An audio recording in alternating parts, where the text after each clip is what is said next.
Jio news நேயர்களுக்கு வணக்கம். Welcome back to cover drive. CSK ஒரு 11வது மேட்ச் எம்ஏ சிதம்பரம் ஸ்டேடியத்தில் நடக்க போகுது.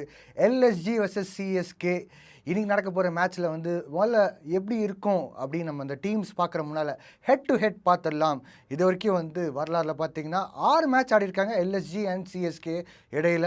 இதில் 2 மேட்ச் சிஎஸ்கே ஜெயிச்சிருக்காங்க, 3 மேட்சஸ் எல்எஸ்ஜி ஜெயிச்சிருக்காங்க, ஒரு மேட்ச் நோ ரிசல்ட்டாக போயிருக்கு.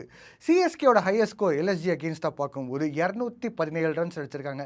எல்எஸ்ஜியோட ஹையஸ்ட் ஸ்கோர் அகேன்ஸ்ட் சிஎஸ்கே கூட பார்க்கும்போது 213 ரன்ஸ் அடிச்சிருக்காங்க. சிஎஸ்கேயோட லோவஸ்ட் ஸ்கோர் அகேன்ஸ்ட் எல்எஸ்ஜி பார்க்கும்போது 168 ரன்ஸ் அடிச்சிருக்காங்க. எல்எஸ்ஜியோட லோவஸ்ட் ஸ்கோர் அகேன்ஸ்ட் சிஎஸ்கே பார்க்கும்போது 166 ரன்ஸ் அடிச்சிருக்காங்க. இதுக்கு நம்ம எம்ஏ சிதம்பரம் ஸ்டேடியத்தில் மேட்சை பார்க்க போகிறோம், நம்மளோட ஹோம் கிரவுண்ட். பட் அதுக்கு முன்னால் ஆடிருப்பாங்க எம்ஏ சிதம்பரம் ஸ்டேடியத்தில். அது எத்தனை முறை ஆடிருக்காங்க, அதுலேயே நம்ம ஹெட் டு ஹெட் பார்த்துடலாம். இது வரைக்கும் 2 மேட்ச் ஆடிருக்காங்க எம்ஏ சிதம்பரம் ஸ்டேடியத்தில், எல்எஸ்ஜி வர்சஸ் சிஎஸ்கே. இல்லை ஒரு மேட்ச் சிஎஸ்கே ஜெயிச்சாங்க, ஒரு மேட்ச் எல்எஸ்ஜி ஜெயிச்சிருக்காங்க. இதில் ஹையஸ்ட் ஸ்கோர்களும் நம்ம பார்த்துலாம். சிஎஸ்கேயோட ஹையஸ்ட் ஸ்கோர் பார்க்கும்போது எல்எஸ்ஜி அகேன்ஸ்டாக எம்ஏ சிதம்பரம் ஸ்டேடியத்தில் மட்டுமே நம்ம பார்க்கும்போது 217 ரன்ஸ் அடிச்சிருக்காங்க 2023 வருஷத்தில்.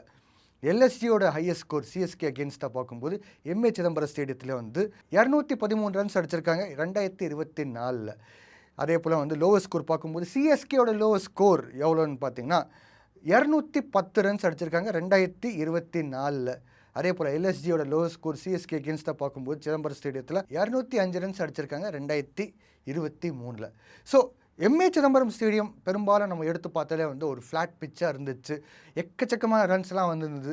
இப்போ நீங்கள் கேட்கலாம் ஏன் ரன்ஸ் வரலன்னு அப்படின்னு கேட்கலாம். பட் பவர் பிளே நல்லா பயன்படுத்தலைன்னா ரன்ஸ் அவ்வளோ வராது. அதே போல் நம்ம 200 ரன்ஸ் தாண்டி நம்ம பல முறை பார்த்துருக்கோம் எம்ஏ சிதம்பரம் ஸ்டேடியத்தில். இந்த சீசன்லேயே நம்ம பார்த்துருக்கோம். பட் அந்த 200 ரன்ஸ் அடித்தா பத்துமான்னு கேட்டிங்கன்னா கண்டிப்பாக பத்தாது. பேஸ்ட் ஆன் ஆப்போசிஷன் எவ்வளோ அவங்க சேஸபிளாக இருப்பாங்க. அதே போல் பார்த்திங்கன்னா நம்மளோட polling attack, CSK polling attack எப்படி இருக்கும், எப்படி ஸ்பின் பயன்படுத்துகிறாங்க, புது பால் எப்படி பயன்படுத்துகிறாங்க, இதெல்லாம் ரொம்ப முக்கியமான விஷயம். இது வரைக்கும் பார்த்திங்கன்னா நம்ம பாயிண்ட்ஸ் டேபிள் எப்படி இருக்குது சிஎஸ்கே அப்படின்னு நம்ம பார்க்கும்போது 6th ரேங்க்கில் இருக்காங்க சிஎஸ்கே. இது வரைக்கும் 10 மேட்ச் ஆடிருக்காங்க, 5 மேட்ச் ஜெயிச்சிருக்காங்க, 5 மேட்ச் தோல்வி சந்திச்சிருக்காங்க. எல்எஸ்ஜி பார்க்கும்போது 10 மேட்ச்சில் 3 மேட்ச் ஜெயிச்சிருக்காங்க, 7 மேட்ச் தோல்வி சந்திச்சிருக்காங்க. நான் சொன்ன மாதிரி 200 ரன்ஸ் மேலே அடித்தா சிஎஸ்கேல நம்ம பார்த்துருக்கோம் வரலாறில் எம்ஏ சிதம்பரம் ஸ்டேடியத்தில். பட் இந்த சீசன் எப்படி இருக்குது நம்ம பார்த்துடலாம். எல்எஸ்சியோட 200 ரன்ஸ் எத்தனை முறை இந்த ஒரு 10 மேட்ச்சில் பார்க்கும்போது 3 முறை மட்டும் தான் அடிச்சிருக்காங்க. மிச்ச 7 முறை பார்த்திங்கன்னா ஒன்று முதல்ல ஆடின பேட்டிங் டீம் 200 அடிக்காமல் இருந்துக்கிட்டு இவங்களும் அடிக்காமல் போனாங்க. இல்லைனா எல்எஸ்ஜியை பேட்டிங் முதல்ல எடுத்த பிறகு கூட 200 அடிக்காமல் ஸ்ட்ரகிள் பண்ணி தான் ஆடிருந்தாங்க. இந்த பக்கம் சிஎஸ்கே பார்க்கும்போது 10 மேட்சில் 4 முறை 200 ரன்ஸ் தாண்டி இருக்காங்க. ஸோ ஒரு நல்ல நியூஸ் சிஎஸ்கேக்கு என்னென்னா பேட்டிங் டாப் ஆர்டரில் ஓரளவுக்கு கன்சிஸ்டண்ட்டாக இருக்குது. ஆயுஷ் மாத்திரைக்கு இன்ஜுரி இருக்குது, கண்டிப்பாக அது நம்ம ஒத்துக்க வேண்டிய விஷயந்தான். அதே போல் நம்ம முன்னாடி வச்சுக்கிட்டு தாண்டிக்கிட்டு போகிற மாதிரி தான் இருக்கும். ஏன்னா அதை உட்காந்து நம்ம வருத்தப்பட்டோம்னா கண்டிப்பாக அது வேலைக்கு ஆகாது. ஸோ சிஎஸ்கேவோட டாப் ஆர்டர் பார்க்கும்போது அது கண்டிப்பாக ஒரு பலமாக தான் இருக்குது.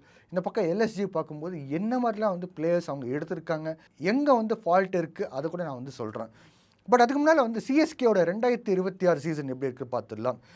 சென்னையில் எம்ஏ சிதம்பரம் ஸ்டேடியத்தில் 5 மேட்ச் ஆடிருக்காங்க. இதில் 3 மேட்ச் ஜெயிச்சிருக்காங்க, 2 மேட்ச் தோல்வி சந்திச்சிருக்காங்க. ஸோ 3 மேட்ச் ஜெயிச்சது பார்த்திங்கன்னா ஒரு நல்ல விஷயம். ஏன்னா மோர் தென் 50% வின்னிங் ரேட் வச்சுருக்காங்க எம்ஏ சிதம்பரம் ஸ்டேடியத்தில் இந்த சீசனில். ஸோ நம்ம எல்எஸ்ஜி நான் சொன்ன மாதிரி பேட்டிங் ஆர்டர் எப்படி இருக்குன்னு பார்த்துடலாம். யாரை ஸ்கோர் பண்ணியிருக்காங்க இந்த சீசன் அப்படின்னு பார்க்கும்போது மிச்சல் மார்ஷ் 10 மேட்ச் ஆடிருக்காரு, 367 ரன்ஸ் அடிச்சிருக்காரு. இதில் அவரோட ஹையஸ்ட் ஸ்கோர் 111 ரன்ஸு. இதில் ஒரு செஞ்சுரி, ஒரு ஹாஃப் செஞ்சுரி அடிச்சிருக்காரு. மோஸ்ட் ரிலையபிள் பிளேயர் அப்படின்னு பார்க்கும்போது மிச்சல் மார்ஷ் மேலே தான் டிபெண்ட் பண்ணுறாங்க எல்எஸ்ஜி. அவர் பார்த்திங்கன்னா டாப் ஆர்டரில் போயின்னு இருக்காரு. சமீபத்தில் இருக்கிற எல்லா மேட்சும் ஆடி இருக்காரு. அவர் ஆர்டர்னா பார்த்திங்கன்னா டாப் ஆர்டரே கொலாப்ஸ் ஆகிற மாதிரி தான் இருக்குது. இதுக்கு மேலே எல்எஸ்ஜியில் பார்த்திங்கன்னா வேறு மாதிரி இருந்துச்சு. இப்போ பார்த்திங்கன்னா கம்ப்ளீட்லி மிச்சல் மார்ஷ் மேலே தான் டிபெண்ட் ஆகிற மாதிரி தான் இருக்குது. ஸோ அதனால் மிச்சல் மார்ஷ் அவர் அடித்தா தான் தான் கண்டிப்பாக வந்து இவங்க ஓரளவுக்கு ஸ்கோர் அடிக்கிறாங்க. அடுத்தது பார்த்தீங்கன்னா ரிஷப் பந்த் தான் வந்து செகண்ட் ஹையஸ்ட் ஸ்கோரர். 10 மேட்ச் ஆடிருக்காரு, 236 ரன்ஸ் அடிச்சிருக்காரு. அவரோட ஹையஸ்ட் ஸ்கோர் பார்க்கும்போது 68 நாட் அவுட்டாக இருந்துச்சு. அவரோட ஆவரேஜ் பார்த்தீங்கன்னா ரொம்ப ரொம்ப சுமாராக இருக்குது. பெரும்பாலும் நம்ம வந்து அவரோட ஆவரேஜ் நல்லாவே பார்ப்போம். பட் T20யில் வந்து நீங்கள் கேட்கலாம் ஆவரேஜ் என்னங்க பெரிய விஷயம் அப்படின்ட்டு. பட் ஈவன் ஆவரேஜ் பார்க்கும்போது கூட அந்தளவுக்கு கிடையாது. வெறும் 29.50 மட்டும்தான் இருக்குது. ஒரு நினச்ச அளவுக்கு ரிஷப் பந்த் பர்ஃபார்மன்ஸ் கிடையாது. வெறும் ஒரே ஒரு ஹாஃப் செஞ்சுரி தான் அடிச்சிருக்காரு. மிச்சல் மார்ஷ் வந்து அடிக்கிறாருன்னா வந்து கண்டிப்பாக ஒரு பிளேயர், ஃபாரின் பிளேயர் எடுத்து நல்லபடியாக தான் போகுது. பட் ஆஸ் அ இந்தியன் பிளேயர்ஸாக வந்து பார்க்கும்போது பேட்டிங்கில் ரிஷப் பந்த் செகண்டாக, அதாவது வந்து ஓவரால் செகண்டாக இருந்தால் கூட இந்தியன் பேட்டராக வந்து டாப்பில் நிற்கிறாரு, டாப் ரன் ஸ்கோரராக. பட் வந்து இந்த அளவுக்கு ஸ்கோர் வந்து இந்தியன் டாப் ஆர்டராக வந்து பத்துமா அப்படின்னு கேட்கும்போது கண்டிப்பாக இல்லைங்க. ஏன்னா வந்து கிரிக்கெட் வந்து டீம் ஸ்போர்ட். நிறைய பர்ஃபார்மன்ஸஸ், கான்ட்ரிபியூஷன்ஸ் எல்லாமே தேவை, பார்ட்னர்ஷிப்ஸ் தேவை. இதில் வந்து பார்த்திங்கன்னா எல்லாரோட கமிட்மெண்ட்டும் இருக்கணும். வெறும் ஒரு பிளேயர் அடித்தா பத்தாது. அதனால் வந்து இதில் 11 பிளேயர்ஸ்னால் 11 பிளேயர்ஸ் வந்து ஏதாவது விதத்தில் வந்து பர்ஃபார்மன்ஸ் பண்ணணும். ரன் சேவிங்காக இருக்கலாம், ரன் அவுட்ஸாக இருக்கலாம், கேச்சஸாக இருக்கலாம். கேச்சஸ் வின் த மேட்சஸ் அப்படின்னு சொல்லுவாங்க. ஸோ கேச்சஸாக கூட இருக்கலாம். சிங்கிள்ஸ், டபுள்ஸ் அடித்து ஸ்ட்ரைக் ரொட்டேட் பண்ணி சரியான நேரத்துக்கு வந்து அந்த ஒரு பேட்டரை வந்து ஆட விட்டால் கூட ஒரு நல்ல கான்ட்ரிபியூஷன். நின்றுட்டு வந்து அடுத்த பேட்டரை சப்போர்ட் பண்ணால் அது கூட ஒரு கான்ட்ரிபியூஷன். இங்கே வந்து பார்த்திங்கன்னா எல்எஸ்ஜியில் வந்து அந்தளவுக்கு கான்ட்ரிபியூஷன் இல்லை இந்த சீசன், அன்ஃபார்ச்சுனேட்டாக. அடுத்தது பார்த்திங்கன்னா Aiden Markram, South African player. இவரும் வந்து 10 மேட்ச் ஆடிந்தார், 225 ரன்ஸ் மட்டுமே அடித்தார். இவரும் நிறைய டீம்ஸ் ஆடிந்தார், பர்டிகுலராக SRH ஆடும்போது பயங்கரமாக ஆடிந்தார். பட் இந்த டீமுக்கு எல்எஸ்ஜிக்கு ஆடும்போது பார்த்திங்கன்னா நினச்ச அளவுக்கு, அதாவது டீம் ஓனர்ஸ் வந்து வேகத்தில் வாங்கும்போது பெரிய அளவுக்கு வந்து எக்ஸ்பெக்ட் பண்ணுவாங்க. பட் வந்து இவர் வந்து அந்த அளவுக்கு பர்ஃபார்மன்ஸ் கிடையாது. 225 ரன்ஸ் 10 மேட்ச்சில். ஹையஸ்ட் ஸ்கோரே பார்த்தீங்கன்னா 45. ஹாஃப் செஞ்சுரி அடிக்கலை. ஹாஃப் செஞ்சுரி ரொம்ப ரொம்ப முக்கியம். அதாவது வந்து பார்த்திங்கன்னா டாப் ஆர்டரில் வந்து மிச்சல் மார்ஷ் செஞ்சுரி சொன்னேன். இந்த பக்கம் நம்ம ஒரு எக்ஸாம்பிள் கொடுக்குறேன். சிஎஸ்கேல வந்து சஞ்சு சாம்சன் 2 செஞ்சுரி அடித்தார். அதே போல் வந்து போன மேட்ச்சில் கிட்டத்தட்ட செஞ்சுரி அடித்தார். அவர் வந்து 80s 90s வரைக்கும் போனார். ஸோ இந்த ஒரு அளவுக்கு பெரிய பர்ஃபார்மன்ஸ் டாப் ஆர்டர்லேருந்து உங்களுக்கு கிடைச்சாதான் பெரிய அளவுக்கு ஸ்கோர் பண்ண முடியும். ஹாஃப் செஞ்சுரி மட்டுமே கிடையாதுங்க. எய்டன் மார்க்ரமோட ஆவரேஜ் கூட பார்த்தீங்கன்னா ரொம்ப பிலோ ஆவரேஜாக தான் இருக்குது. 28.12 மட்டுமே. ஹாஃப் செஞ்சுரியும் கிடையாது சொன்னேன். அதனால் வந்து இன்னொரு பிளேயர் பார்த்திங்கன்னா நிக்கோலஸ் புரான் எடுத்திருக்காங்க, வெஸ்ட் இண்டீஸ் பிளேயர். இவர் வந்து பார்த்திங்கன்னா எல்எஸ்ஜி டீமுக்கு வந்து சீசன் ஆடின்னு இருக்கார். இந்த முறை கூட 10 மேட்ச் ஆடினார். 10 மேட்ச்லேயும் வந்து 10 மேட்ச் ஆடும்போது ஓரளவுக்கு ஸ்கோர் எக்ஸ்பெக்ட் பண்ணுவாங்க as team owners, team management, coaching staff எல்லாருமே. ஆனால் வந்து இந்த 10 மேட்ச்சில் வந்து பார்த்திங்கன்னா வெறும் 183 ரன்ஸ் மட்டுமே அடிச்சிருக்காரு. இல்லை அவரோட ஹையஸ்ட் ஸ்கோர் 63 ரன்ஸ் மட்டுமே. பெரும்பாலும் வந்து நிக்கோலஸ் புரான் கூட செஞ்சுரி ஆடக்கூடிய பிளேயர் தான். பட் வந்து 63 ரன்ஸ் மட்டுமே அடிச்சிருக்காருன்னா கண்டிப்பாக யோசிக்க வேண்டிய விஷயந்தான். இதில் வந்து அவரோட ஆவரேஜ் பார்த்திங்கன்னா படு கேவலமாக தான் இருக்குதுன்னு சொல்லிக்கலாம், 18.30. ஸோ ஆவரேஜை பற்றி நான் மறுபடியும் வந்து பேசுகிறேன். நீங்கள் வந்து ஸ்ட்ரைக் ரேட் தான் வந்து நான் பேசியிருந்தேன் இதுக்கு முன்னால் சொல்லலாம். பட் ஓவரால் பர்ஃபார்மன்ஸ் பார்க்கும்போது கன்சிஸ்டன்சி சுத்தமாக கிடையாது. டாப் ஆர்டர்லேருந்து ஃபாரின் பிளேயர்ஸ் 4 பேர் எடுக்கலாம். நான் வந்து சொன்ன மாதிரி 4 பிளேயர்ஸ் வந்து மிச்சல் மார்ஷ் 10 மேட்ச் ஆடி இருக்காரு. இந்த பக்கம் நீங்கள் பார்க்கும்போது வந்து எய்டன் மார்க்ரம் ஆடி இருக்காரு. இந்த பக்கம் கூட வந்து நிக்கோலஸ் புரான் 10 மேட்ச்சுக்கு 10 மேட்ச் ஆடி இருக்கார். ஆனால் பர்ஃபார்மன்ஸ் வைஸ் பார்க்கும்போது மிச்சல் மார்ஷ் மட்டும் தான் சொல்லிக்கிற அளவுக்கு இருக்குது. நிக்கோலஸ் புரான் வந்து பார்த்திங்கன்னா ரொம்ப ரொம்ப பிலோ ஆவரேஜ். எய்டன் மார்க்ரம் கூட வந்து ஓரளவுக்கு பிலோ ஆவரேஜ். அன்ஃபார்ச்சுனேட் சிச்சுவேஷன் இங்கே எல்எஸ்ஜிக்கு. அதே போல் வந்து பார்த்திங்கன்னா வெறும் ஒரே ஒரு ஹாஃப் செஞ்சுரி தான் அடிச்சிருக்காரு. இந்தியன் பேட்டர்ஸ் பார்க்கும்போது ரிஷப் பந்தை பற்றி பேசினேன். பட் ஆயுஷ் பதானி வந்து எக்ஸ்ட்ரீம்லி டேலண்டட் பிளேயர். இதுக்கு முன்னால் வந்து நான் ஐபிஎல் ஷோஸ் எல்லாம் பண்ணும்போது ஆயுஷ் பதானி பற்றி வந்து பேசியிருப்பேன். அவர் வந்து மிஸ்டர் ரிலையபிள் இந்தியன் பிளேயராக இருக்கார் எல்எஸ்ஜிக்கு. அவர் வந்து இந்த சீசனில் 8 மேட்சஸ் வாய்ப்பு கொடுத்துருக்காங்க. 172 ரன்ஸ் அடிச்சிருக்காரு. ஹையஸ்ட் ஸ்கோர் 54 இருக்குது. ஒரே ஒரு ஹாஃப் செஞ்சுரி தான். ஆவரேஜ் வந்து பார்த்திங்கன்னா 21.5. ஸோ ஆயுஷ் பதானியும் அடிக்கலை. இந்த பக்கம் வந்து பார்த்திங்கன்னா ரிஷப் பந்தும் வந்து பெரிய அளவுக்கு அடிக்கலை. நிக்கோலஸ் புரானும் அடிக்கலை. அப்போ டாப் ஆர்டர் யார் தான் வந்து பர்ஃபார்மன்ஸ் பண்ணுவாங்க? டாப் ஆர்டர் வந்து கொலாப்ஸ் ஆனாலே வந்து உங்களுக்கு வந்து மிடில் ஆர்டரில் வந்து கிட்டத்தட்ட அங்கேயும் வந்து கொலாப்ஸ் ஆகிற மாதிரி தான். ஸோ டாப் 4 டாப் 5 அப்படின்னு பார்க்கும்போது பெரிய அளவுக்கு பர்ஃபார்மன்ஸ் கிடையாது. இப்போ நான் வந்து சொன்னேன் பார்த்தீங்களா, 200 ரன்ஸ் கிட்டத்தட்ட அடிச்சிருக்காங்க. எத்தனை மேட்சஸ் அப்படின்னு பார்க்கும்போது எல்எஸ்ஜி வெறும் 3 முறை தான் அடிச்சிருக்காங்க. அந்த 3 முறை காரணமே வந்து பார்த்திங்கன்னா பேட்டிங்கோட கொலாப்ஸ் தான். இந்த பக்கம் வந்து புது பிளேயர் ஜஸ்டின் லேங்கர் வந்து பெரிய அளவுக்கு இந்த சீசனை வளர்த்து விட்டுருக்காரு. முகுல் சௌத்ரி அப்படின்ட்டு இவரும் வந்து பார்த்திங்கன்னா ராஜஸ்தானுக்கு ரஞ்சி ட்ரோஃபி ஆடிட்டு இருக்காரு. பட் வந்து எல்எஸ்ஜிக்கு வந்து ஐபிஎல் இந்த சீசனில் வந்து தொடர்ந்து ஒரு பெரிய அளவுக்கு ஹைப் கொடுக்குறாங்க. அவரும் வந்து 8 மேட்ச் அவருக்கு வாய்ப்பு கொடுத்துருக்காங்க. நல்லா என்கரேஜ் பண்ணுறாங்க எல்எஸ்ஜி டீம் மேனேஜ்மெண்ட்டும் கோச்சிங் ஸ்டாஃபும் சரி. 156 ரன்ஸ் அடிச்சிருக்காரு அந்த 8 மேட்ச்சில். அவரோட ஹையஸ்ட் ஸ்கோர் பார்த்திங்கன்னா 54 நாட் அவுட்டாக இருக்குது. அவரோட ஸ்ட்ரைக் ரேட்டு ஓரளவுக்கு சொல்லிக்கிற மாதிரி இருக்குது. 145.79. இதில் வந்து ஒரே ஒரு ஆஃப் செஞ்சுரி தான் அடிச்சிருக்காரு. ஸோ நம்ம பேட்டிங்கை பார்த்துருக்கோம். இந்த பக்கம் நம்ம பவுலிங்கை பார்த்துடலாம் எல்எஸ்ஜி எப்படி இருக்குன்ட்டு. முதல்ல விக்கெட்ஸ் பக்கம் நம்ம பார்க்கும்போது பிரின்ஸ் யாதவ் சொல்லிட்டு ஒரு இந்தியன் பிளேயர் டொமஸ்டிக்கில் வந்து ஆடின்னு இருக்கார்ல. அதே போல் எல்எஸ்ஜிக்கு வந்து ஓரளவுக்கு இந்த சீசன் நல்லா பர்ஃபார்ம் பண்ணிட்டு இருக்காரு. 16 விக்கெட்ஸ் எடுத்திருக்காரு இந்த 10 மேட்ச்சில். இந்த பக்கம் வந்து மோஷின் கான் நல்ல ஒரு எக்ஸ்ட்ரீம்லி டேலண்டட் பிளேயர் வந்துட்டு பல கிரிக்கெட் எக்ஸ்பர்ட்ஸ் கூட சொல்லியிருந்தாங்க. ஒரு நல்ல பேஸ் பவுலர். அவர் கூட வந்து பார்த்திங்கன்னா இப்போ செகண்ட் பொசிஷன் எல்எஸ்ஜி சார்பாக விக்கெட் டேக்கிங்கில் இருக்கார். 10 விக்கெட்ஸ் எடுத்திருக்காரு அவரோட 5 மேட்ச் இது வரைக்கும் இந்த சீசனில் பார்த்திங்கன்னா. அடுத்தது முகமது ஷமி 10 மேட்ச் ஆடி இருக்காரு, 9 விக்கெட்ஸ் தான் எடுத்திருக்காரு. இந்த பக்கம் வந்து பார்த்திங்கன்னா ஜஸ்பிரீத் பும்ராவே வந்து அடி வாங்குறாரு. எக்கச்சக்கமான ரன்ஸ்லாம் வந்து கொடுக்குறாரு இந்த சீசனில். முகமது ஷமி வந்து பார்த்திங்கன்னா கண்டிப்பாக வந்து ஒரு one of the premier bowlers international team, அதாவது இன்டர்நேஷ்னல் டீமில் இந்தியாவுக்கு வந்து நல்ல ஒரு பர்ஃபார்மன்ஸ் பண்ணக்கூடிய பிளேயர் தான். பட் அவரே வந்து பார்த்திங்கன்னா 9 விக்கெட் தான் எடுக்கிறாரு. ஸ்ட்ரைக் பவுலர் அப்படின்னு சொல்லும்போதே வந்து ஒரு எக்ஸ்பீரியன்ஸ் பவுலர். அவரே வந்து எக்கச்சக்கமான ரன்ஸ் லீக் அவுட் பண்ணிகிட்ருக்காரு. ரன்ஸ் லீக்கேஜ் பற்றி நான் வந்து சொல்கிறேன். அதுக்கு முன்னால் வந்து நம்ம விக்கெட்ஸ் பற்றி பேசும்போது கூட வெறும் 9 விக்கெட்ஸ் மட்டும் தான் எடுத்திருக்காரு. 10 மேட்ச் வாய்ப்பில் வந்து 9 விக்கெட்ஸ். அது வந்து ஒரு டிசப்பாயிண்டிங் விஷயந்தான். பட் ஸ்டில் எல்எஸ்சிக்கு வந்து நிறைய விஷயங்கள் உட்காந்துக்கிட்டு போர்ட் ரூமில் என்னென்னலாம் மிஸ்டேக் பண்ணியிருக்காங்க அப்படின்ட்டு அவங்க உட்காந்துக்கிட்டு திருத்திக்கிற மாதிரி தான் இருக்கும். அடுத்தது வந்து நம்ம தமிழ்நாடு சேர்ந்த மணிமாறன் சித்தார்த். இவரும் வந்து 6 விக்கெட்ஸ் எடுத்திருக்காரு. 4வது பொசிஷனில் ஹையஸ்ட் விக்கெட் டேக்கராக இருக்கார். 4 மேட்ச் வாய்ப்பு கொடுத்துருக்காங்க. அவர் வந்து பார்த்திங்கன்னா ஒரு நல்ல spin bowler. Last but not the least Avesh Khan. இவர் வந்து ராஜஸ்தான் ராயல்ஸ்க்கெலாம் ஆடும்போது வந்து நல்லா ஆடிந்தார். இந்த முறை வந்து பார்த்திங்கன்னா வெறும் 5 விக்கெட் எடுத்தார் 6 மேட்ச்சில். ஸோ இப்போ நம்ம வந்து விக்கெட்ஸை பற்றி பேசினா அந்தளவுக்கு விக்கெட்ஸ் யாரும் பெருசாக எடுக்கலை. அதே போல் வந்து ரன்ஸ் எப்படி வந்து லீக் அவுட் ஆகிடுச்சு பார்க்கும்போது முகமது ஷமி ஓரளவுக்கு எக்ஸ்பென்சிவாக தான் இருந்தார். எக்கச்சக்கமான ரன்ஸ் லீக் ஆகிருந்துச்சு அவரோட ஓவர்ஸில். ஒரு சில மேட்ச் எடுத்து பார்த்திங்கன்னா கண்ணா பின்னா அடிச்சிட்டாங்க. எஸ் பூம்ராவே நான் சொன்ன மாதிரி பூம்ராவே அடிச்சிருக்காங்க. ஷமி அடிக்கிறது வந்து சாதாரணமாக அப்படின்னு நீங்கள் நினச்சிக்கலாம். பட் வாட் எவர் அப்படின்னு நம்ம சிச்சுவேஷன் எடுத்து பார்த்தா கூட வந்து ஷமி அடிச்சிருக்காங்க. அப்பயே வந்து பவுலிங் யூனிட்டோட மொராலே அடி வாங்கியிருக்கும். அடுத்தது வந்து பிரின்ஸ் யாதவ் விக்கெட்ஸ் எடுத்திருக்காரு. பட் ரன்ஸ் அங்கங்கே லீக் அவுட் பண்ணிட்டு இருக்காரு. அது ஒரு பெரிய செட்பேக்காக இருக்குது. பர்டிகுலராக பவர் பிளே கட்டத்துலேயும் ரன்ஸ் லீக் ஆகுது.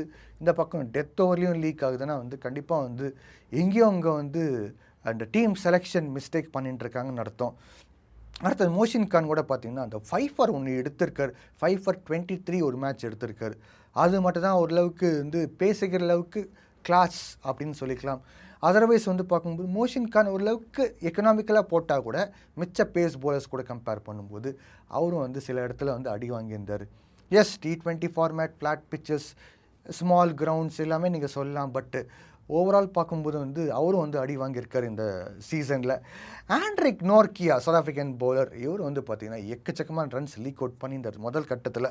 அதுக்கப்புறமா திக்வேஷ் ரத்தி இவர் வந்து ஸ்டைல் அந்த அந்த அந்த ரைட் ஆஃப் சைன் இருக்குது பார்த்திங்களா, பேட்டில் வந்து அந்த விராட் கோலி வந்து கலாய்ப்பர். ஸோ அதெல்லாம் வந்து பக்காவாக பண்ணியிருந்தார் போன சீசன். அதான் வந்து பர்ஃபார்மன்ஸ் இந்த மாதிரி வந்து அந்த ஒரு ஹைப்புக்கு வந்து அவரால் வந்து கீப் அப் பண்ண முடியல. ஸோ திக்வேஷ் ரத்திக்கிட்ட நிறைய எக்ஸ்பெக்ட் பண்ணேன். பெரிய அளவுக்கு அக்ரெஷன் இருக்கும்போது திக்வேஷ் ரத்தி வந்து பர்ஃபார்மன்ஸ் கூட நான் எக்ஸ்பெக்ட் பண்ணேன். ஏன்னா வந்து அக்ரெசிவாக இருக்கிறவங்க வந்து சில பேர் வந்து பார்த்திங்கன்னா நல்ல பர்ஃபார்மன்ஸ் கூட பண்ணக்கூடிய பிளேயர்ஸாக இருப்பாங்க. அந்த மாதிரி நான் எக்ஸ்பெக்ட் பண்ண இந்த சீசன் பார்த்திங்கன்னா எக்கச்சக்கமான ரன்ஸ்லாம் லீக் அவுட் ஆயிடுச்சு. மணிமாறன் சித்தார்த் பரவாயில்ல நல்லதாக வந்து போட்டிருந்தார். இந்த பக்கம் வந்து ஆவேஷ் கான் பயங்கர எக்ஸ்பென்சிவாக இருந்துச்சு இந்த சீசன் மொத்தமாகவே. அவர் வந்து பார்த்திங்கன்னா 6 மேட்ச் மட்டுமே ஆடினா கூட வந்து ரன்ஸ் வந்து லீக் பயங்கரமாக ஆயிடுச்சு. அதே போல் வந்து இந்த பக்கம் ஜார்ஜ் லிண்டே அப்படின்னு ஒரு சில மேட்ச் ஆட விட்டாங்க இனிஷியல் ஸ்டேஜில். அவரையும் வந்து பார்த்திங்கன்னா அடிச்சுட்டாங்க. பட் ஒரு சில மேட்ச்சில் வந்து பார்த்திங்கன்னா ஓரளவுக்கு ஓகே. பட் வந்து தொடர்ந்து அவர் ஆட விடலை. எஸ், ஏற்கனவே வந்து 3 பேட்டர்ஸ் இருக்காங்க ஃபாரின் பிளேயர்ஸ். ஒரு நல்ல ஒரு பவுலர், விக்கெட் டேக்கிங் பவுலராக கிடைப்பாங்களா அவங்க பார்த்துருந்தாங்க. ஆனால் வந்து ஃபாரின் பிளேயர் எடுக்கிறவங்களாம் வந்து பார்த்திங்கன்னா இந்த அளவுக்கு இந்த சீசனில் மிச்சல் மார்ஷ் தவிர மிச்ச பிளேயர்ஸ்லாம் வந்து பார்த்திங்கன்னா அந்தளவுக்கு பர்ஃபார்மன்ஸ் கிடையாது. மயங்க் அதை ஒரு மேட்ச்சில் எடுத்தாங்க, 4 ஓவர்ஸ் போட்டார், 50 ரன்ஸ் கொடுத்துட்டார். நம்ம வந்து ஒரு இந்தியாவில் வந்து one of the grooming fast bowlers சொல்லியிருந்தோம். பட் வந்து அவரும் வந்து எக்கச்சக்கமாக ரன்ஸ் லீக் அவுட் பண்ணியிருந்தார். இந்த பக்கம் வந்து எனக்கு சில விஷயங்கள் புரியல. அதாவது வந்து ஒரு பவுலிங் யூனிட் வந்து ஆன் பேப்பரில் பார்க்கும்போது மோஷின் கான், ஆவேஷ் கான், அதே போல் வந்து முகமது ஷமி, மணிமாறன் சித்தார்த், இந்த மாதிரிலாம் வந்து திக்வேஷ் ராத்தி, இந்த மாதிரி பிளேயர்ஸ்லாம் இருக்கும்போது சரி ஓகே, நம்ம வந்து ஒரு ஸ்ட்ராங்கான யூனிட் தான் வச்சுருக்கோம் பேப்பரில் பார்க்கும்போது.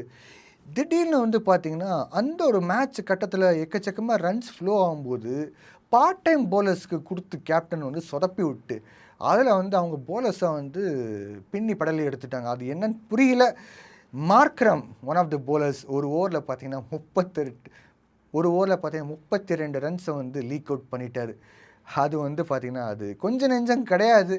ஒரு மேட்சே வந்து கவுத்து விட்டுச்சு மொத்தமாகவே.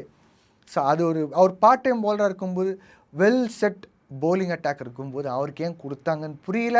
அப்படி கொடுத்தாலும் வந்து பொழந்து கட்டிட்டாங்க. இந்த பக்கம் வந்து ஆயுஷ் பதானிக்கு கொடுத்தாங்க, அவரும் வந்து பின்னை பெடலை எடுத்துட்டாங்க. பேட்டர்ஸ் வந்து அப்படியே சாப்பிட்டாங்கன்னு கூட சொல்லிக்கலாம். அந்தளவுக்கு ரன்ஸ் எக்கச்சக்கமாக லீக்கு. அதாவது வந்து பவுலர்ஸ் வந்து ஓரளவுக்கு அது ஜென்யூன் பவுலர்ஸ் ஒரு அட்டாக் கொடுத்து ஸ்டார்ட் கொடுக்கும்போது இந்த மாதிரி ரன்ஸ் லீக் ஆன பிறகு பார்த்திங்கன்னா பேட்டர்ஸ்க்கு ஒரு நல்ல கான்ஃபிடென்ஸ் கிடைக்கும். அவங்களும் வந்து பார்த்திங்கன்னா நல்லா ஸ்கோர் பண்ண ஆரம்பிக்கிறாங்க. இந்த பக்கம் நம்ம வந்து பார்க்கும்போது ஷாபாஸ் அஹமதுக்கு ஒரு வாய்ப்பை கொடுத்தாங்க பவுலிங் போட சொல்லி. அவரும் வந்து பார்த்திங்கன்னா ஓரளவுக்கு ரன்ஸ் லீக் ஆகிருந்துச்சு. ஸோ இந்த மாதிரி ரன்ஸ் லீக் ஆகும்போது என்ன ஆகும்னா இப்போ பேட்டிங் டீம், ஆப்போசிஷன் டீம் எக்கச்சக்கமாக ரன்ஸ் அடிப்பாங்க. இந்த பக்கம் சேஸ் பண்ணும்போது அவங்களுக்கு ஜெயிக்கிறதுக்கு வாய்ப்பு இருக்குது. அதே போல் வந்து ஃபஸ்ட்டு பேட்டிங் ஆடும்போது எக்கச்சக்கமான ரன்ஸ் ஸ்கோர் போர்டில் வந்து கொண்டு வருவாங்க.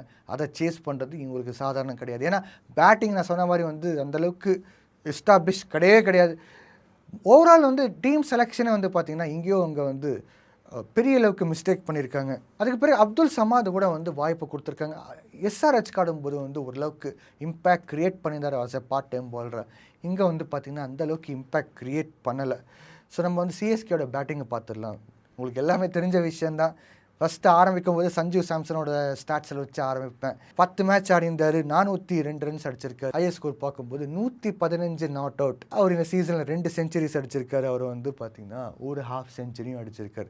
அந்த ஒரு ஹாஃப் செஞ்சுரி போன மேட்ச்சில் வந்து பார்த்திங்கன்னா சிறப்பாக அடிச்சிருக்காரு. அது ஒரு 3வது செஞ்சுரி ஆயிருக்கும். பட் அந்த டோட்டல் ஆன் த போர்ட் பார்க்கும்போது வந்து கொஞ்சம் எக்ஸ்ட்ரா ரன்ஸ் இருந்துச்சுன்னா கண்டிப்பாக அவருக்கு 3வது செஞ்சுரி கூட வந்திருக்கும். ஒரு சிறப்பான பேட்டிங் அவர் ஆடும்போதெல்லாம் வந்து சிஎஸ்கே வந்து பயங்கரமாக ஜெயிக்கிறாங்க, பெரிய அளவுக்கு ஜெயிக்கிறாங்க. அதாவது வந்து ஈஸியாக ஜெயிக்கிறாங்க. இந்த பக்கம் வந்து பார்ட்னர் சப்போர்ட்டும் கொடுத்துருந்தாங்க. ஆயுஷ் மாத்திரை இதுக்கு முன்னால் கொடுத்தாரு, அதுக்கப்புறமா கார்த்திக் சர்மா கொடுத்தாரு. ஸோ எக்கச்சக்கமான பேட்டிங் சப்போர்ட்டும் வந்து சஞ்சு ஆடும்போது கிடைக்கிது அவருக்கு. ஏன்னா சஞ்சு அவர் மட்டும் கூலாக ஆடாமல் ஈவன் பக்கத்தில் இருக்கிற பேட்டர் அவரோட பேட்டிங் பார்ட்னரை கூட வந்து பேசி சமாதானப்படுத்தி ஒரு மேட்ச் கண்ட்ரோல் கொண்டு வந்து எப்படி வந்து அந்த ஒரு கான்ட்ரிபியூஷன் யார் எப்போ பண்ணலாம், எந்த பவுலர் எப்போ யார் ஃபேஸ் பண்ணலாம், அந்த ஒரு அண்டர்ஸ்டாண்டிங்கோடு தான் வந்து போகிற மாதிரி தான் இருக்குது. ஸோ சஞ்சுக்கு வந்து கண்டிப்பாக ஒரு பெரிய அளவுக்கு கூடாஸ். ஏன்னா அவர் வந்து பெரிய அளவுக்கு அசெட் சிஎஸ்கேக்கு இந்த சீசன். அதே போல் வந்து பார்த்திங்கன்னா அவர் இருந்தாலே வந்து டாப் ஆர்டரில் வந்து ஆப்போசிஷனுக்கு வந்து 10 plans plan A, plan B, இந்த மாதிரி பிளான் சி எக்கச்சக்கமான பிளான்ஸ் வச்சுக்கிட்டு வர மாதிரி தான் இருக்கும். அடுத்தது வந்து பார்த்திங்கன்னா ருத்துராஜ் கைக்வாட். இவர் வந்து பார்த்திங்கன்னா 2 ஹாஃப் செஞ்சுரி அடிச்சிருக்காரு. ஹையஸ்ட் ஸ்கோர் 24 ரன்ஸ் அடிச்சிருக்காரு. ஹையஸ்ட் ஸ்கோர் அதாவது சிங்கிள் மேட்ச்சில். ஓவரால் 10 மேட்ச்சில் பார்க்கும்போது அவரோட டோட்டல் ரன்ஸ் 251. ருத்துராஜ் கைக்வாட் ஸ்டார்டிங்கில் பார்த்திங்கன்னா ஓரளவுக்கு ஃபார்ம் காட்டலை. அது ஒரு பெரிய கன்சர்ன் ஃபேக்டராக இருந்துச்சு. கேப்டனாக இருக்கும்போது ப்ரெஷர் இருக்க தான் செய்யும். அதே போல் வந்து தோனி இல்லைனா வந்து ருத்துராஜுக்கு வந்து எல்லா டெசிஷன்ஸ் அவரே வந்து எடுக்கிற மாதிரி தான் இருக்கும். இது வந்து அவருக்கு புதுசு கிடையாது. அவரோட state team Ranji trophy, Vijay Hazare, ஸ்மாட்லலாம் வந்து பார்த்திங்கன்னா அவர் வந்து கேப்டனாக இருக்கார் மகாராஷ்டிரா டீமுக்கு. பல முறை வந்து பயங்கரமாக ஆடி ஆஸ் அ கேப்டன் அண்ட் பிளேயராக வந்து நல்லா ஆடிந்தார். ஸோ அந்த விஷயத்தில் வந்து நம்ம கேள்வி எதுவும் கிடையாது. பட் நான் சொன்ன மாதிரி ஐபிஎல் அப்படின்னு சொல்லும்போது ஒரு ப்ரெஷர் இருக்கும். அதில் வந்து பார்த்திங்கன்னா இப்போ லாஸ்ட் ஒரு 4-5 மேட்ச் எடுத்து பார்த்திங்கன்னா நல்ல ஃபார்முக்கு வந்துட்டுருக்கார். சிஎஸ்கேக்கு ஒரு நல்ல விஷயம் அது. இந்த ஃபார்ம் கண்டினியூ பண்ண தான் இருக்குது. இல்லைனா வந்து நம்ம எல்எஸ்ஜி ஆன் பேப்பர் பார்க்கும்போது எப்படி இருந்துச்சோ அதே மாதிரி தான் இருக்கும். அடுத்தது வந்து பார்க்கும்போது ஆயுஷ் மாத்திரை அன்ஃபார்ச்சுனேட்டாக அவர் இல்லை, 2 ஹாஃப் செஞ்சுரி அடிச்சிருக்காரு. அதுக்கப்புறம் சர்ஃப்ராஸ் கான் ஒரு ஹாஃப் செஞ்சுரி அடிச்சிருக்காரு. இது வரைக்கும் 8 மேட்ச்சில் 7 இன்னிங்ஸ் ஆடியிருந்தார், 161 ரன்ஸ் அடிச்சிருந்தார். அவரோட ஹையஸ்ட் ஸ்கோர் 50. ஆர்சிபி அகேன்ஸ்ட் தான் வந்து கூட பெங்களூரில் வந்து அடித்தார். ஒரு முக்கியமான இன்னிங்ஸாக இருந்துச்சு அந்த ஒரு இன்னிங்ஸ். அன்ஃபார்ச்சுனேட்டாக சிஎஸ்கே வந்து அந்த பெங்களூர் மேட்ச்சில் ஜெயிக்கலை. கார்த்திக் சர்மா நான் சொன்ன மாதிரி டேலண்டடான பிளேயர். ஸ்டார்டிங்கில் வந்து ஒரு 18, 15, 18 இந்த மாதிரி தான் வந்து ஒரு ஸ்கோர் அடித்து அதுக்கு பிறகு வந்து பார்த்திங்கன்னா நல்ல ஒரு சப்போர்ட்டிவான ரோல் ஆடிட்டுருக்காரு. ஒரு ஹாஃப் செஞ்சுரி அடிச்சிருக்காரு இந்த சீசனில். அவரோட ஆவரேஜ் பார்த்திங்கன்னா 30.60 இருக்குது. ஒரு சூப்பரான ஆவரேஜ். இது வந்து எல்எஸ்சிக்கு மிஸ் ஆகுது. அது ஏன் வந்து இவ்வளோ நான் ஸ்டாட்ஸை பற்றி பேசுகிறேன் நான் வந்து சொல்கிறேன் உங்களுக்கு. 153 ரன்ஸ் அடிச்சிருக்காரு அவரோட 7 இன்னிங்ஸில். ஒரு நல்ல சிறப்பான இன்னிங்ஸு. இந்த பக்கம் டெவால் ப்ரூவிஸ் கூட வந்து இப்போ சமீபத்தில் ஒரு லாஸ்ட் 5-6 மேட்சஸ் எடுத்து பார்த்தீங்கன்னா ஃபார்மில் கிடையாது. பட் ஒரு ஹாஃப் செஞ்சுரி அடிச்சிருக்காரு. ஸோ நான் ஹாஃப் செஞ்சுரி மட்டும் எடுத்து பார்த்தீங்கன்னா கிட்டத்தட்ட ஒரு 5-6 பிளேயர்ஸ் பேரே சொல்லியிருப்பேன். இந்த பக்கம் நீங்கள் எல்எஸ்ஜியை பார்க்கும்போது ஒரு 3 பிளேயர்ஸ் இல்லை 4 பிளேயர்ஸ் மட்டுமே அடிச்சிருக்காங்க. அதுவும் வந்து பெரிய அளவுக்குலாம் வந்து ஸ்கோர் அந்த இம்பேக்ட் காட்டுற அளவுக்கு கிடையாது. மிச்சல் மார்ஷ் வந்து பார்த்திங்கன்னா ஒரு 111 ரன்ஸ் அடிச்சிருந்தார். அது மட்டும்தான் வந்து பெரிய அளவுக்கு ஸ்கோராக இருந்துச்சு. பட் சஞ்சு ஏற்கனவே 2 செஞ்சுரி அடித்தார். அதே போல் வந்து எக்கச்சக்கமான சிஎஸ்கேல ஹாஃப் செஞ்சுரி. டாப் ஆர்டரில் கான்ட்ரிபியூஷன் பலமாக இருந்துச்சு. எஸ், டெவால் ப்ரோவிஸ் ஃபார்மில் சில டைம் இருக்காமல் போகிறாரு. கார்த்திக் சர்மா கூட வந்து அந்த ஒரு இன்னிங்ஸை பெரிய அளவுக்கு கன்வெர்ட் பண்ணல. பிரசாந்த் வீர் எடுத்து அவங்க ஸ்பின் பயன்படுத்தாமல் ஒரு மேட்ச்லேயும் 2 மேட்ச்லேயும் வந்து வேஸ்ட் பண்ணிட்டாங்க. மேத்யூ ஷாட் எடுத்திருக்காங்க. அதே போல் வந்து அந்தளவுக்கு கரெக்டாக பயன்படுத்தலை. சில மிஸ்டேக்ஸ் சிஎஸ்கே நடத்தியிருந்தால் கூட எப்படியோ அப்படி வந்து அதை வந்து ரெக்டிஃபை பண்ணி ஒரு ஸ்டாண்டர்டான டீம் எப்படியோ அப்படி அந்த கொண்டு வந்துட்டாங்க. 10 மேட்சுக்குள்ளே வந்து பார்த்திங்கன்னா இன்றைக்கி நம்ம எல்எஸ்ஜி கூட கம்பேர் பண்ணும்போது எங்கேயோ இருக்காங்க. பட் அந்த பர்ஃபார்மன்ஸ் இன்றைக்கி நடக்க போகிற மேட்ச்சில் வந்து அவங்க ப்ரூவ் பண்ணி காட்டணும். சிஎஸ்கேயோட போலிங் பார்க்கும்போது அன்சுல் கம்போஜ் கண்டிப்பாக அவரை பற்றி நம்ம பேசியானோம். மேட்ச்சில் எப்படியோ அப்படி ஒரு விக்கெட் எடுக்கிறாரு ஆனால் ஆவரேஜ். இது ஒரு நல்ல விஷயம். அதே போல் 17 விக்கெட் எடுத்திருக்காரு இந்த சீசனில். அந்த பக்கம் நம்ம எல்எஸ்சி பற்றி பேசும்போது கூட வந்து 16 விக்கெட்ஸ் பிரின்ஸ் யாதவ் எடுத்திருக்காரு. பட் அதுக்கு பிறகு வந்து பார்த்திங்கன்னா அந்த அளவுக்கு விக்கெட் டேக்கர்ஸ் கிடையாது. பட் இந்த பக்கம் சிஎஸ்கேக்கு வந்து ஓரளவுக்கு நல்ல விக்கெட் டேக்கிங் பவுலர்ஸ் இருக்காங்க. இன்னும் சிறப்பாக பர்ஃபார்ம் பண்ணலாம், கேப்பபிலிட்டி இருக்குது. பட் அன்ஃபார்ச்சுனேட்டாக சில டைமில் வந்து அடி வாங்குறாங்க, டெத் ஓவர்லலாம் அடி வாங்குறாங்க. ஸோ அதெல்லாம் சில விஷயங்கள் ரெக்டிஃபை பண்ணால் இந்த சிஎஸ்கே டீம் ஆன் பேப்பர் பார்க்கும்போது சிறப்பான டீம். ஜேமி ஓவர்டன் கூட 11 விக்கெட்ஸ் எடுத்திருக்காரு. அவரோட பெஸ்ட் போலிங் கூட 4 விக்கெட்ஸ் எடுத்து 18 ரன்ஸ் கொடுத்துருந்தார். நூர் அஹ்மத் ஸ்டார்டிங்கில் கூட பர்ஃபார்மன்ஸ் பெரிய அளவுக்கு காட்டலை. அதுக்கப்புறமா 2 பேக் டு பேக் வந்து ஆன் ஹேட்ரிக் மேட்ச்லாம் வந்து பார்த்துருக்கோம். அவர் கூட வந்து 11 விக்கெட்ஸ் எடுத்தார். அகில் ஹுசேன் இன்றைக்கி நடக்க போகிற ஈவினிங் மேட்ச்சில் வந்து அவரோட பர்டிகுலராக செகண்ட் இன்னிங்ஸில் ஆடும்போது அவரோட இன்னிங்ஸ் ரொம்ப ரொம்ப முக்கியமான இன்னிங்ஸாக இருக்க போகுது. ஈவன் ஃபஸ்ட்டு பேட்டிங் எடுத்தால் கூட சிஎஸ்கே செகண்ட் போலிங் வந்து கட்டாயமாக வந்து அவரை பயன்படுத்துறதுக்கு வாய்ப்பு இருக்குது. பட் வந்து சிஎஸ்கே முதல்ல போலிங் எடுத்தால் கூட இவர் அகில் ஹுசேன் வந்து பவர் பிளேலேயே கொண்டு வந்துட்டாங்கன்னா அவர் விக்கெட் எடுத்தாருன்னா கண்டிப்பாக வந்து சிஎஸ்கேக்கு வந்து ஒரு ப்ளஸ் பாயிண்ட். பவர் பிளேயில் 3 விக்கெட்ஸ் நான் சொன்ன அதே ஃபார்முலா தான். ஸோ அகில் ஹுசேன் ரொம்ப முக்கியமான பவுலர். இவர் வந்து மொத்தமாக 7 விக்கெட்ஸ் எடுத்திருக்காரு 5 மேட்சஸில். அவரோட பெஸ்ட் போலிங் கூட பார்த்தீங்கன்னா 4 for 17, ஒரு நல்ல போலிங் ஃபிகர்ஸ் தான். இந்த குர்ஜப்னீத் சிங் 4 விக்கெட்ஸ் எடுத்தார் 6 மேட்சஸில். இந்த பக்கம் வந்து முகேஷ் சௌதரி கூட வந்து 4 விக்கெட்ஸ் எடுத்திருக்காரு 4 மேட்ச்சில். எல்லா போலர்ஸ் வந்து கான்ட்ரிபியூட் பண்ணிட்டு இருக்காங்க. ரன்ஸ் லீக் குர்ஜப்னீத் கிட்டேருந்தோ, முகேஷ் சௌதரியோட பவர் பிளேயோட சில ரன்ஸ் லீக்கோ இந்த மாதிரி விஷயங்கள் சிலதெல்லாம் கண்ட்ரோல் பண்ணிட்டாங்கன்னா கண்டிப்பாக வந்து சிஎஸ்கேயோட போலிங் கூட ஸ்ட்ராங்கான யூனிட் தான். ஸோ இங்கே வந்து நல்ல கான்ட்ரிபியூஷன் பண்ணக்கூடிய பிளேயர்ஸ் கேப்பபிலிட்டி இருக்குது. ஆனால் கொஞ்சம் கொஞ்சமாக பண்ணுறாங்க அப்படின்னு பார்க்கும்போது கண்டிப்பாக நம்ம வந்து உர்வில் பட்டேல் பேர் சொல்லிக்கலாம். அதே போல் ஜேமி ஓவர்டன் வந்து பார்த்திங்கன்னா பெரிய அளவுக்கு கான்ட்ரிபியூஷன் கொடுக்குறாரு. பேட்லையும் பாலையும் ரெண்டுத்துலேயும் வந்து கொடுக்குறாரு. அந்த மாதிரி ஒரு ஆல்ரவுண்டர் தேவை சிஎஸ்கேக்கு. அவர் அந்த ஃபுல்ஃபில் பண்ணிட்டுருக்காரு. சிவம் தூபே இருக்கார். அந்த 3 கேட்சஸ் ட்ராப் பண்ணுறது, அதே போல் வந்து பார்த்திங்கன்னா பேட்டிங் தேவையான டைமில் வந்து குவிக்காக ரன்ஸ் அடிக்காமல் அப்படியே கொஞ்சம் அப்படியே மந்தமாக ஆடி இன்னிங்ஸ் இழுக்கிற மாதிரி இருந்துச்சு. அவர் பவுலிங் வந்து அந்தளவுக்கு பயன்படுத்தலை. பட் பேட்டிங் வந்து எக்ஸ்பெக்ட் பண்ணுறாங்க. பர்டிகுலராக மிடில் ஓவர்ஸ் அண்ட் டெத் ஓவரில் அவரோட பேட்டிங் பொசிஷன் வரும். அந்த டைமில் வந்து இவர் கொஞ்சம் சொதப்புறப்போ வந்து ஒரு அளவுக்கு பெரிய டிசப்பாயிண்டிங் ஃபேக்டர். ஏன்னா டெவால் ப்ரூஸே வந்து ஃபெயில் ஆகிட்டு இருக்காரு மிடில் ஆர்டர். இந்த பக்கம் கொஞ்சம் லோவர் மிடில் ஆர்டரை நம்ம பார்க்கும்போது சிவம் தூபே கூட அந்தளவுக்கு பர்ஃபார்மன்ஸ் கிடையாது. ஓவரால் ஆல்ரவுண்டர் நம்ம வந்து ஃபுல் அண்ட் ஃபுல் ஃபோக்கஸ் கொடுக்குறதே வந்து ஜேமி ஓவர்டன் தான். ராமகிருஷ்ணா கோஷ் பற்றி சொல்லியிருந்தேன். பட் அவர் டோ இன்ஜுரினால இந்த சீசன்லேருந்து அவுட். இல்லைனா வந்து கண்டிப்பாக நம்மளுக்கு இன்னும் நல்லா சிறப்பான ஆல்ரவுண்டர் கிடச்சிருப்பார். Last but not the least Prashant Veer. இவரையும் வந்து எடுக்கிறதுக்கு வாய்ப்பு இருக்குது. ஏன்னா வந்து ஸ்பின் கண்டிஷன்ஸ் அப்படின்னு நம்ம வந்து பார்க்கும்போது சிஎஸ்கேக்கு வந்து அதிகபட்சத்தில் ஸ்பின்னர்ஸ் விக்கெட் எடுத்த ஒரு வரலாறுக்கும் இருக்குது. அதனால் வந்து பிரசாந்த் வீரை வந்து கொண்டு வந்து அவரை வந்து பர்டிகுலராக இந்த ஸ்பின் கண்டிஷன்ஸில் பயன்படுத்தி அவரை வந்து விக்கெட் எடுக்க விட்டு, அதே போல் வந்து பேட்டிங்கில் கூட அவர் வந்து பவர் ஹிட்டிங்க்கு நல்ல ஒரு பேர் வச்சுருக்காரு. இந்த 2025 சீசனில் யூபி T20 லீக்கில் வந்து பார்த்திங்கன்னா பேட்டிங்லேயே வந்து சரியான ஒரு இன்னிங்ஸ் ஆடி 300 ரன்ஸ் மேலே அடித்து ஒன் ஆஃப் தி டாப் ஸ்கோரர்ஸாக அந்த டாப் 3ல் இருந்தார். ஸோ அதனால் வந்து அவர் கூட இப்போதைக்கு கேப்பபிள். பட் லெஃப்ட் ஆர்ம் ஸ்பின்னராக வந்து நல்லா பயன்படுத்தலை அன்ஃபார்ச்சுனேட்டாக சிஎஸ்கே இது வரைக்கும். ஒரு மேட்ச்சில் நல்லா ஓவர்ஸ் கொடுத்தாங்க. பட் வந்து தொடர்ந்து கொடுத்தா தான் பர்ஃபார்மன்ஸ் தெரியும். ஏன் 100 அகமதே வந்து world class bowler. Rashid Khan பிறகு பெஸ்ட் பவுலர் பார்த்தீங்கன்னா ஸ்பின் அட்டாக்கில் 100 அகமது தான். அவரே வந்து கிட்டத்தட்ட ஒரு 3-4 மேட்ச் பிறகு தான் ஓரளவுக்கு பர்ஃபார்மன்ஸ் பண்ண ஆரம்பித்தார். அகில் ஹுசேன் கூட வந்து பார்த்திங்கன்னா முதல் மேட்ச் பிறகு தான் 2வது மேட்ச்லேருந்து பர்ஃபார்ம் பண்ண ஆரம்பித்தார். அதே போல் வந்து சொல்ல முடியாது, பிரசாந்த் வீர் கூட வந்து வாய்ப்பு தொடர்ந்து கொடுத்தாங்கன்னா கண்டிப்பாக வந்து போலிங்கில் கூட விக்கெட் எடுப்பார். ஏன்னா போலிங் ரொம்ப ரொம்ப முக்கியமான கட்டம். பேட்டிங் வந்து நான் சொன்ன மாதிரி எவ்வளோ முக்கியமோ இங்கே சஞ்சு, அதே போல் வந்து ருத்துராஜ் கைக்வாட், சர்ஃபராஸ் கான், கார்த்திக் சர்மா, அதுக்கு பிறகு வந்து டெவால் ப்ரூஸ், நான் எப்படி இந்த 5 பேர் 6 பேர் சொல்கிறேனோ பவுலிங் கூட அதே மாதிரி அந்த அளவுக்கு முக்கியம். இந்த பக்கம் வந்து பார்த்திங்கன்னா குர்ஜப்மீத் சிங் ஒரு லெஃப்ட் ஆர்ம் பவுலர் இருக்கார், முகேஷ் சௌத்ரி ஒரு லெஃப்ட் ஆர்ம் பவுலர்.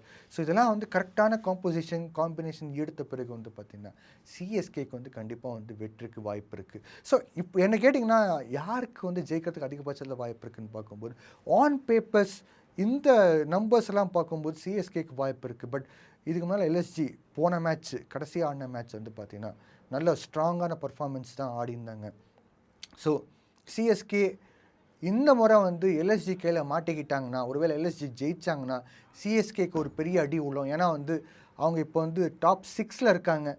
இந்த அடுத்தடுத்த மேட்ச் ஜெயிச்சுக்கிட்டு போனால் தான் வந்து டாப் 5, 4 அந்த மாதிரி போக முடியும்.